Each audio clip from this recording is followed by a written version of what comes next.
জামাইয়ের পছন্দের হাঁসের মাংস রান্না করে এর সঙ্গে বানিয়ে নিয়েছি এরকম ফুলকো ফুলকো চালের রুটি, যেটা ওর খুবই পছন্দ।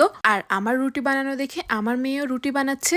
দেখতে দেখতে রোজাও চলে এসেছে, আর আজকে সেহরির জন্য কি কি রান্না করেছি এই নিয়ে থাকছে আজকের ব্লগটি। আসসালামু আলাইকুম, কেমন আছেন সবাই? আপনাদেরকে আরেকটি নতুন ব্লগে স্বাগত জানাই। সবাইকে জানাই রমাদান মোবারক। 17 তারিখ সেহরি খেয়ে 18 তারিখ থেকে প্রথম রোজা, আর আজকে হচ্ছে 18 তারিখ। তবে এই রান্নাবান্নাগুলো কালকে করে নিয়েছি, তো এগুলি আজকে আপনাদের সাথে শেয়ার করেছি। অনেকে হয়তো আমার ভিডিওতে দেখেছেন আমি কস্কো থেকে হাঁস নিয়ে এসেছি, আর অনেকে জিজ্ঞেস করেছেন সেই হাঁসে কি পশম থাকে কিনা। আপনাদেরকে দেখিয়ে দিয়েছি অনেকগুলো পশম থাকে, তাই সেই পশমগুলো পুড়িয়ে নিয়েছি। তারপরে এই হাঁসটাকে কেটে রেখে দিচ্ছি, কারণ পরের দিন সকালে এই হাঁসটা রান্না করব। তো সকালে ঘুম থেকে উঠে টর্টিলা ছিল, টর্টিলাগুলো ভেজে নিচ্ছি। আর এর সঙ্গে আগের দিন আমি বানিয়ে নিয়েছিলাম পেরি পেরি চিকেন, যেটার রেসিপি আমার ইনায়াস মম চ্যানেলে পেয়ে যাবেন কিছুদিনের মধ্যে। আর এই পেরি পেরি চিকেনের ভালো টেস্ট পেতে হলে উপর দিয়ে কিছু পরিমাণ লেবুর রস ছড়িয়ে দিতে হবে, যেটা খেতে অসাধারণ হয়েছে। তো সকালে টর্টিলা আর পেরি পেরি চিকেন খেয়ে নাস্তা করে নিয়েছি। তারপর এখানে মুরগির মাংস ভিজিয়ে রেখেছি, কারণ আমি তো হাঁস খাই না। তো আজ রাতে যেহেতু আমরা সেহরি খাবো, পরের দিন রোজা, এর জন্য আমার আর ইনায়ের জন্য চিকেনটি রান্না করে নিয়েছি। অল্প করে ভিজিয়েছি, কারণ রোজার সময় বেশি খাওয়া হয় না। আর হাঁসটা তো আগের দিন রাতেই কেটে রেখেছি, এটাকে এখন শুধু রান্না করে দিব। এর জন্য প্রথমে হাঁসের মাংস বসানোর জন্য পেঁয়াজটা ভেজে নিয়ে মাংস রান্না করতে যেরকম মশলা দিতে হয়, আদা, রসুন, জিরা, ধনিয়া, গরম মশলা সবকিছু দিয়ে মশলাটা ভালোভাবে কষিয়ে নিচ্ছি। আর পাশের চুলায় চিকেন রান্না করার জন্য পেঁয়াজটা ভাজতে বসিয়েছি। পেঁয়াজটা ভাজা হয়ে গেলে এর মধ্যে কিছুটা পানি দিয়ে সব ধরনের মশলা দিয়ে এবার মশলাগুলোকে কষিয়ে নিব।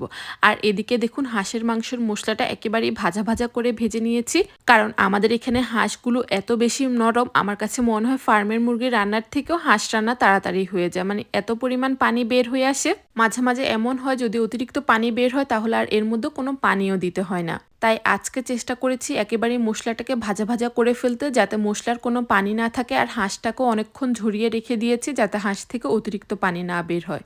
তারপর সময় নিয়ে হাঁসটাকে কষিয়ে সামান্য একটু পরিমাণ পানি দিয়ে রান্না করে নিয়েছি। এখন সব শেষে দিয়ে দিচ্ছি ভাজা জিরার গুঁড়া। হাঁস রান্না শেষে ভাজা জিরার গুঁড়া আর এর সঙ্গে গরম মশলা দিলে হাঁসের কালারটা যেমন চেঞ্জ হয়ে যায়, তেমন অনেক সুন্দর ঘ্রাণ আসে আর খেতেও দুর্দান্ত হয়। এভাবে একবার রান্না করে দেখবেন। আর এইভাবে হাঁস রান্না করলেও কোনো ধরনের গন্ধও লাগে না। যদিও আমি হাঁস খাই না, যারা হাঁস পছন্দ করে তারা আমার হাঁস রান্না খেয়ে খুবই প্রশংসা করে। তারপর আমাদের জন্য তো মুরগির মাংসটা রান্না করেই নিয়েছি। যেহেতু হাঁস রান্না করেছি, তাই ভাবলাম আপনাদের ভাইয়ার জন্য একটু চালের রুটি বানাই। ও আবার চালের রুটি দিয়ে মাংস হাঁস দিয়ে খেতে খুবই পছন্দ করে। দেশে থাকতে তো আমার আম্মু বানিয়ে খাওয়াতো, এখানে হচ্ছে মাঝে মাঝে আমি চেষ্টা করি, তবে আমি তেমন ভালো চালের রুটি বানাতে পারি না। আটার রুটি ভালোই বানাতে পারি। চালের রুটি বানানোটা আসলে অনেকটাই কষ্ট, অনেক বেশি মধ্যে হয়, না হয় পাশ দিয়ে রুটিগুলো ফেটে যায়, যেটা দেখতে আমার একটুও ভালো লাগে না। আর এত কষ্ট করে রুটি বানানোর পর যদি এরকম রেজাল্ট হয়, তখন আমার আরও মন খারাপ হয়ে যায়। এই কারণে আমি খুব কমই চালের রুটি বানাই। আর চালের রুটি বানানো অনেক বেশি কষ্ট, কারণ অনেক বেশি মথে নিতে হয়। আর আমি যখনই রুটি বানাই সবসময় আমার মেয়ে পাশে ঘুরঘুর করতে থাকে, আর আমার থেকে কিছু পরিমাণ আটা নিয়ে সবসময় খেলতে থাকে। তো আজকে একটু আটা নিয়েছে, সেই আটাটা দিয়ে আমি ওকে রুটি বানিয়ে দেখিয়ে দিচ্ছি। তারপর দেখুন আমারটা দেখে দেখে ও কি সুন্দর রুটি বানাচ্ছে। সবাই কিন্তু একবার হলো মাশাল্লাহ বলবেন। আবার দেখুন নিজের রুটি নিজেই কেটে খেয়ে নিচ্ছে।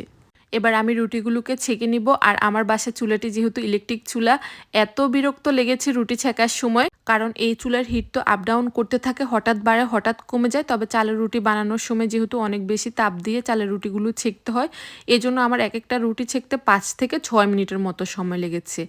যাই হোক, আমার কষ্ট সার্থক, কারণ এই রুটি আর হাঁস দেখে আমার হাজবেন্ড খুবই খুশি হয়েছে, আর ও খুব আনন্দ করে খেয়ে নিয়েছে, বলেছে অনেক বেশি মজা হয়েছে। আর যেহেতু কালকে থেকে রোজা, তাই ভাবলাম আজকে রুটিগুলো বানিয়ে দিলে ও খুব আয়েশ করে খেতে পারবে। আর যে চিকেন আর হাঁসটি রান্না করেছি, এটা দিয়েই কিন্তু আমাদের সেহরির খাবার হয়ে যাবে, কারণ আমরা মাত্র মানুষ 2 জন। যাই হোক, রুটিগুলো বানানোর পর দেখুন এরই মাঝে আমার মেয়ে কী অবস্থা করে রেখেছে কিচেনের। এগুলি এখন ক্লিন করতে হবে। আর আমার হাজব্যান্ড আসার সময় রেস্টুরেন্ট ডিপো থেকে বাজার করে নিয়ে এসেছে। তবে রেস্টুরেন্ট ডিপোতে যাওয়া হয়েছে চিকেনের জন্য, কিন্তু আজকে চিকেন ছিল না, আর বাকি যেসব জিনিসপত্র ছিল সেগুলি নিয়ে এসেছে।